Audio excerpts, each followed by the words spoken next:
Hello students, मैं देशमुख सिंह, सहायक आचार्य रसायन विज्ञान, राजकीय महाविद्यालय धौलपुर। लास्ट वीडियो में हम बात कर रहे थे केमिस्ट्री प्रैक्टिकल से रिलेटेड लवणों के विश्लेषण में कौन कौन से अम्लीय मूलक किस तरीके से याद रखे जा सकते हैं इस बात की। और वहां पर मैंने आपको शॉर्ट ट्रिक बताई थी कि अम्लीय मूलकों को मैंने 3 भागों में बांटा था। एक दुर्बल समूह वाले जहां पर हम तनु H2SO4 का उपयोग करते हैं, एक प्रबल समूह वाले, और तीसरा था अन्य या उदासीन समूह। प्रबल समूह वाले जो थे वहां पर हम सांद्र H2SO4 का उपयोग कर रहे थे, और तीसरा था हमारा अन्य।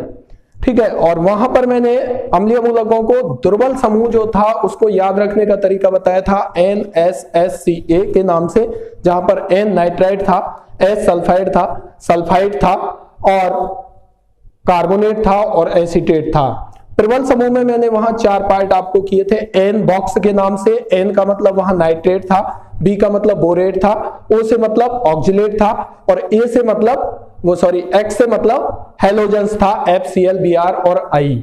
अन्य समूह की या उदासीन समूह की मैंने बात की थी, तो वहां आपको बताया था मैंने Sp, जहां पर S सल्फेट था और P फॉस्फेट था। उसके बाद मैंने बताया था कि जो अम्लीय मूलक हमारे होते हैं उनमें से 4 हमारे इंटरफेरिंग रेडिकल या बाधक मूलक कहलाते हैं। वो कौन कौन से होते हैं? एक था हमारे पास F-, ऑक्जिलेट भी होता है, बोरेट भी होता है और फॉस्फेट भी होता है। इसलिए हम जनरली उनका टेस्ट करने से अवॉइड करते हैं और उनको मिक्सचर में देने से भी अवॉइड करते हैं।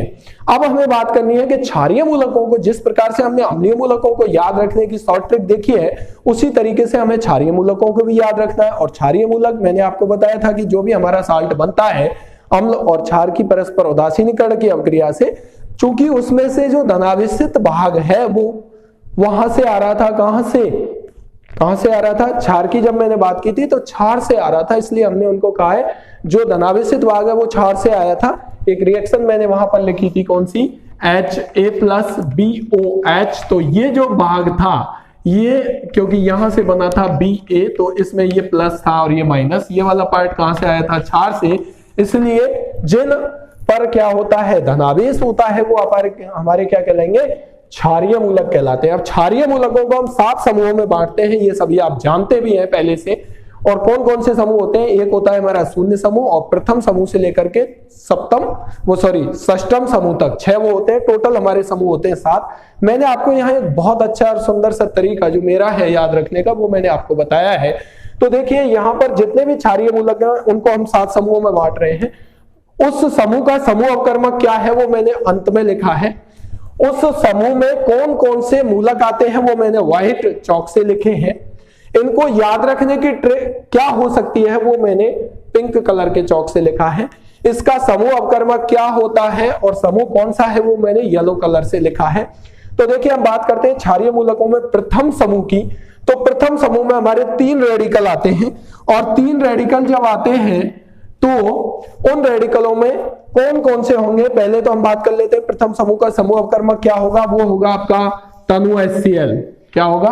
तनु HCl, डाइल्यूट हाइड्रोक्लोरिक एसिड। यहां पर ये 3 मूलक आते हैं, Ag+, Pb+2 और Hg2+2। इनको याद रखने की ट्रिक क्या होगी? आगे प्रभु होंगे। कैसे बनाइए? आगे से मतलब है Ag+, प्रभु से मतलब है Pb+2 और होंगे से मतलब है Hg2+2। आगे प्रभु होंगे के आधार पर आप आसानी से प्रथम समूह को के क्षारीय मूलकों को याद रख सकते हैं। Ag+, Pb+2, Hg2+2। इसका समूह अवकर्मक होता है तनु HCl। ऐसे ही हम बात करते हैं द्वितीय समूह जो होता है उसे 2 भागों में बांटते हैं। एक होता है सेकंड ए, दूसरा होता है सेकंड बी। सेकंड ए में कौन कौन से रेडिकल आते हैं, क्षारीय मूलक आते हैं? वो है ये 5 आपको यहां पर दिखाई दे रहे हैं।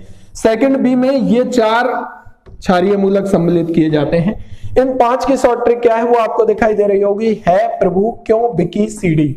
है प्रभु क्यों बिकी सीडी। है से मतलब है Hg+2, प्रभु से मतलब है Pb+2 जो ऊपर भी था, Q से मतलब है Cu+2, बिकी से मतलब है Bi+3 बिस्मथ, और Cd से मतलब है Cd+2 दैट मींस कैडमियम। इसका समूह अवकर्मक क्या होता है? तनु HCl प्लस H2S। ठीक है। अब सेकंड बी की यदि हम बात करते हैं तो उसकी शॉर्ट ट्रिक है ऐसा सबका मन। ऐसा से मतलब है आर्सेनिक, सबका से मतलब है Sb, सबका Sb+3 एंटीमनी, सन से मतलब है एसेन। एसेन यहाँ दो है, स्टेनस और स्टेनिक, वो दोनों ही इसी ग्रुप में आते हैं, Sn+2 और Sn+4। चूंकि ये द्वितीय समूह है इसलिए इन दोनों का समूह अवकर्मक भी हमारा क्या होता है, सेम होता है। क्या होता है, सेम होता है। अगर हम बात करें तृतीय समूह की तो वहां पर 3 क्षारीय मूलक आते हैं, एक है Al+3, एक है Fe+3 और एक है Cr+3। इस तृतीय समूह का समूह अवकर्मक होता है NH4Cl की उपस्थिति में NH4OH। और यहां पर हम विलेयता गुणनफल का उपयोग करते हुए इन क्षारीय जो मूलक है उनको 7 समूहों में बांटते हैं।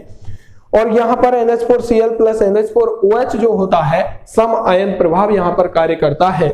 हाइड्रोक्साइड के फॉर्म में हमको इन तीनों का अवच्छेद प्राप्त होता है। इनको हम किस तरीके से याद करते हैं, तो मैंने एक शॉर्ट ट्रिक बनाई है। आलू, आलू से मतलब है Al+3, फ्राई से मतलब है Fe+3 और कर से मतलब है Cr+3। ठीक है, तो ये तृतीय समूह को हम आलू फ्राई कर से याद रख सकते हैं। Al+3, Fe+3, Al+3 इसको दिखाएगा, Fe+3 इसको और Cr+3 इसको, आप आसानी समझ सकते हैं। चतुर्थ समूह जो है उसके लिए मैंने शॉर्ट ट्रिक बनाई है। वहां पर 4 मूलक आते हैं। मंजन कोनी, मंजन से मतलब है Mn+2, जन से मतलब है Zn+2, को से मतलब है CO+2 और नी से मतलब है निकेल। तो ये यहाँ Mn+2, Zn+2, CO+2, Ni+2 और इसका समूह अवकर्मक होता है हमारा NH4OH प्लस H2S। ठीक है, ये समूह अवकर्मक है, ये 4 आएंगे। आप चतुर्थ समूह को किससे याद रख सकते हैं, मंजन कोनी से। तृतीय समूह को किससे याद रख सकते हैं, आलू फ्राई कर से। सेकंड समूह को इन 2 से याद रख सकते हैं और प्रथम समूह को आगे प्रभु होंगे से याद रख सकते हैं। इसके समूह अवकर्मक क्या होते हैं वो आपको यहाँ दिखाई दे रहे हैं। आगे हम बात करते हैं पंचम समूह की। तो पंचम समूह को शॉर्ट ट्रिक है BSC। B से मतलब है बेरियम, S से मतलब है स्ट्रोंशियम और C से मतलब है कैल्शियम।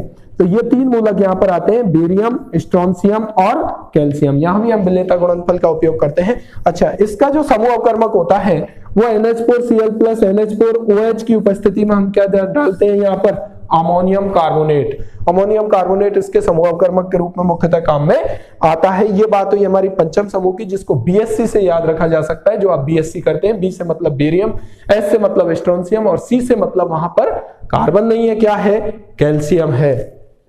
षष्ठम समूह की बात करते हैं। चूंकि यहाँ पर एक अकेला ही रेडिकल है, अकेला ही क्षारीय मूलक है Mg+2, इसलिए इसे आपको डायरेक्टली याद करना है, इसके लिए ऐसा कोई तरीका नहीं है, इसलिए यहाँ पर क्रॉस लिखा हुआ है। सप्तम समूह या जिसे हम बोलते हैं शून्य समूह, उसमें हमारे 3 मूलक आते हैं, ये NH4 प्लस, Na प्लस और K+। यदि हम षष्ठम समूह के समूह अवकर्मक की बात करें, समूह अवकर्मक क्या होता है, तो ये इंपॉर्टेंट समूह अवकर्मक है डाइसोडियम हाइड्रोजन फास्फेट, मैग्नीशियम या षष्ठम समूह के क्षारीय मूलक के परीक्षण के लिए प्रयुक्त किया जाता है। क्या होता है, Na2HPO4 डाइसोडियम हाइड्रोजन फास्फेट। अब हम बात कर रहे हैं सप्तम समूह या शून्य समूह की। वहां पर 3 रेडिकल हमारे आते हैं, Na+, K+ और NH4+। यहां पर यदि हम समूह, चूंकि Na+ और K+ का हम टेस्ट करने से अवॉइड करते हैं, काफी रिएक्टिव मेटल्स यहां पर ये होती हैं और ये इसलिए, और यहां पर हम केवल टेस्ट जो करते हैं वो केवल अमोनियम का करते हैं। चूंकि पूरी केमिस्ट्री लैब में आंख, नाक और कान को खोलकर काम करना चाहिए, क्योंकि ये जो रेडिकल्स से जो मिक्सचर बनता है वो काफी एक्सप्लोजिव नेचर के सी हो सकते हैं। इसलिए नाक से मतलब यहाँ पर Na+ से मतलब है, उसका मतलब है, इसको लैटिन नेम में हम जो बोलते हैं, ठीक है। कान से मतलब यहाँ K+ से मतलब है नेट्रियम बोलते हैं, इसको हम केलियम बोलते हैं लैटिन नेम में, तो वहां से ले लिया गया है। और आंख, नाक, कान यहाँ पर खोल करके पूरी लैब में हमें काम करना चाहिए, इससे रिलेटेड है। इसका समूह अवकर्मक जब हम अमोनियम का टेस्ट करते हैं तो NaOH का यूज करते हैं। अलग अलग के लिए अलग अलग समूह अवकर्मक है, इसलिए हमने सिंपली कोई समूह अवकर्मक यहाँ पर रिप्रेजेंट नहीं किया है। इसलिए हम यहाँ पर कह सकते हैं कि यदि हमें NH4+ का टेस्ट करना है तो वहां पर हम NaOH का यूज कर सकते हैं या सोडियम हाइड्रोक्साइड का यूज करते हुए करते हैं। तो क्षारीय मूलकों को 7 जो ग्रुप है उनमें बांटा है। समूह अवकर्मक क्या है, पहले का तनु HCl, दूसरे का HCl प्लस H2SO4, तीसरे का NH4Cl प्लस NH4OH, चौथा NH4OH प्लस H2S, पांचवा इन दोनों की उपस्थिति में अमोनियम कार्बोनेट, छठवें का जो है वो आपको याद रखना है डाइसोडियम हाइड्रोजन फास्फेट। आपकी ट्रिक क्या है, आगे प्रभु होंगे कैसे आपको यहाँ पर ये याद रखना है क्या क्या रेडिकल है प्रभु, क्यों बिकी सीढ़ी, वो सेकंड ए का है। सेकंड बी का ऐसा सबका मन, ये 4 आपके यहाँ दिखाई देंगे। आलू फ्राई कर थर्ड का है। ALFECR। मंजन कोनी जो है वो फोर्थ का है।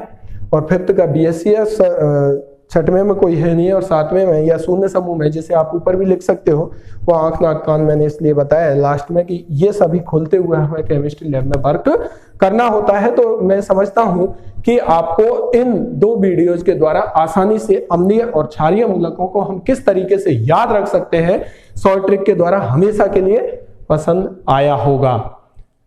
ठीक है, आगे की हम कुछ इंटरेस्टिंग वीडियोज भी देखेंगे जो कुछ शॉर्ट ट्रिक से रिलेटेड होंगी, वो मैं आपके लिए आऊंगा आगे की वीडियोज लेकर। Thank you.